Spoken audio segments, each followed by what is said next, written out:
Welcome to the Catholic Parenting in Real Life podcast, where we share practical, real-life parenting tips to help you yell less and become the more calm, connected, confident Catholic parent that you want to be. I'm your host, Katherine Johnson. Let's get started. Today, I want to talk about a phrase that comes up a lot for me and for my clients that I work with. And that phrase is, I am a bad mom. And it comes up in different ways. Sometimes it comes up as, I don't have it all together, or I am a horrible mom, or I am failing my kids, etc., etc., etc. Have any of you ever thought this or felt this way? I certainly have, and I do. And what's interesting about all these phrases is that they're all pointing to there's something wrong with me. I am the problem. I am bad in some way. I am messing up. It's all my fault.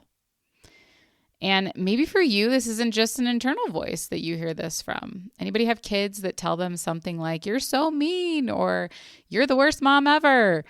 My kids have certainly said that in the midst of their frustrations. Maybe some of you hear criticisms of your parenting from others. Maybe it's your parents or your in-laws or friends or siblings, or maybe on social media. Anybody see things on social media that just make you feel very criticized as a parent? And all these thoughts that come from other people and come from within ourselves just seem to confirm this thought, right? They seem to confirm the thing that we hope isn't true, but we actually think is true in our minds, which is I am a bad parent. In my case, I am a bad mom. I was shocked when I realized how often I was thinking that thought, to be honest. When I started just kind of becoming more aware of my inner dialogue and I realized how often I was thinking that thought, I was so shocked. And when I looked at what that thought was producing in my own heart and mind and life, I decided to actively do something to change that inner mean girl voice. It's kind of what I call that, my inner mean girl voice. And I want to share with you today 3 things that I noticed about me thinking this thought, I am a bad mom. And these 3 things really helped me kick that thought to the curb, helped me stop believing that. So number 1, I really thought that thinking, oh, I'm a bad mom, right? And believing that, I really thought that that would motivate me to do better. But the truth is that it doesn't. For me, I kept thinking, oh, okay, well, if I think that I'm doing a bad job, then that'll motivate me to do a better job. And what I noticed was it motivates, but it motivates from a place of shame and guilt. And shame and guilt can sometimes motivate us in the short term, but they're really not good long-term motivators, right? It quote unquote works maybe, but shame and guilt don't inspire us. At least they don't inspire me. They're not inspiring emotions when I feel them. They feel pretty heavy, right? They feel pretty discouraging. And I don't know about you, but when I feel that shame and guilt as a mom, I don't end up showing up very well to my kids. It doesn't, what I think will motivate me to do better doesn't in fact help me to do better. Or if I show up better on the outside, I'm feeling horrible on the inside. So one question I want to ask you is, what if we could be motivated to do better without feeling that shame and guilt over it? I don't know about you, but when I heard that was an option, I thought, gosh, sign me up for that, right? If there's a way that I could get myself to do things that I want to do to be a quote unquote better mom and to do it without that sense of shame and guilt, gosh, sign me up. So there you go. That's the first thing that I noticed about this thought, I am a bad mom, that it really wasn't motivating me to do better in the long term. It wasn't doing what I hoped it would do. Number 2, I noticed that it was the tip of a bigger inner critic iceberg in my life. Earlier, I kind of called it my inner mean girl voice. I realized, how often I was thinking this thought, that I can be so critical of myself. I mean, I don't know about you, but I can talk to myself in my head so awfully, so critically. How often do we talk to ourselves like this?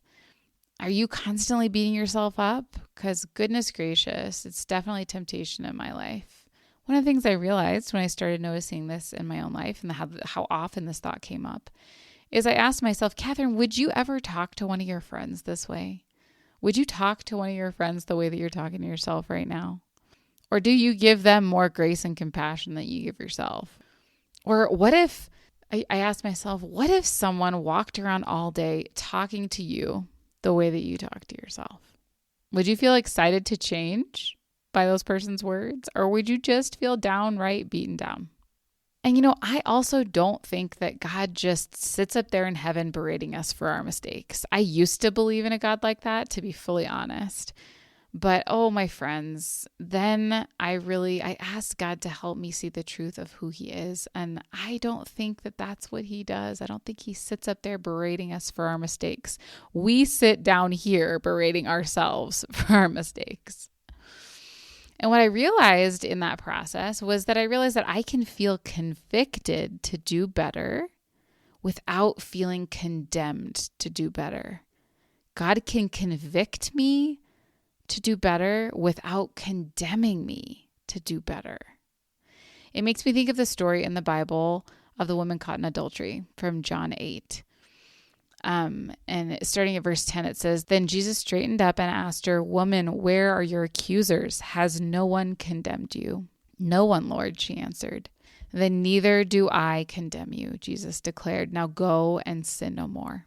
Those are convicting words. Go and sin no more. But he says, neither do I condemn you. So I can feel convicted to do better without feeling condemned. So I realized that this thought, I am a bad mom, that I was continuing to choose to think, was coming up in my mind, and I was continuing to just let my mind think it, was the tip of this inner critic I was just like adding fuel to that fire, right? By continuing to think that. I was just making that iceberg even bigger. And it really helped me kind of realize, wow, I'm not sure I want to keep thinking this. I'm not sure that I want to add fuel onto the fire of self-condemnation and self-judgment. I'm not sure I want to help this iceberg grow, this critical inner critic iceberg to grow. Okay, and the third thing that this statement helped me to realize is that I was making a statement about my identity. I am a bad mom. I was making bad mom my identity. These I am statements are very, very powerful. We're speaking an identity over ourselves. And when I say I am a bad mom, I'm not saying I did something bad, but I'm saying I am something bad, right? Who I am is bad. Not I make mistakes sometimes, but I am a bad mom.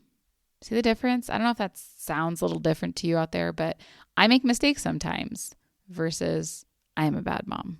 And so in realizing, wow, I was giving myself this identity of bad mom, it reminded me of what my true identity is. What is my true identity? My true identity is that I am a beloved daughter of God. Those of you listening who are ladies, you are a beloved daughter of God.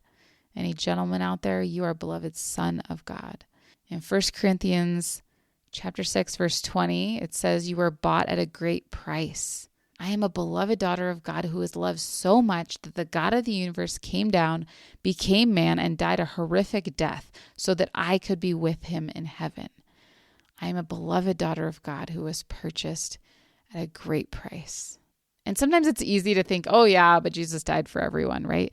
Yes, he died for everyone, but he died for you. He died for me very individually and very specifically. It's like the Good Shepherd. You know, my kids go to a program called the Catechesis of the Good Shepherd, and they introduce Jesus to little ones through the story of the Good Shepherd. And, you know, in that story, it talks about how, right, he leaves the 99 to go after the one. Okay, so what is my identity? My true identity is I'm a beloved daughter of God. And what other I am statements could I make instead of I am a bad mom? Okay, here's some ones that I came up with for myself. I am a mother who loves her children. And these are, by the way, these are statements that I can say with confidence that I believe are true. I am a mother who loves her children. I'm a mother who is committed to growth and progress. I'm a mother who works hard and doesn't give up. I'm a mother who has some things that need work. I'm growing in my abilities as a parent, and I am a work in progress until the day I die, and that's okay. Those are kind of some different I am statements that I can speak over myself instead of claiming this identity as bad mom. So when we think this thought, I'm a bad mom, if you're thinking this about yourself, how do we turn it around? That might be a question that you have. And I want to help you turn it around, but I don't want to do that with, flowers and rainbows and saying, oh, you should think that you're the best mom ever. Okay. I don't do that to myself. And I don't want to sit around here and think, oh, I'm the best mom ever if I don't really believe that. Okay. I'm not saying that I'm perfect. I'm not saying you're perfect. You're not, I'm not, and that's okay. Congratulations. We are all human. I like to say the only person on earth that had a perfect mom was Jesus. I'm also not saying that I don't try to do better. I do try to do better, and we're absolutely called to grow in virtue. I personally love improving myself and my relationships with others and God. But the question is, how are we motivating ourselves to do that? Are we motivating ourselves through that self-condemnation? Or is it from a place of self-compassion and inspired conviction? Which is it? And which do you want to be motivated by? Because you have a choice in the matter.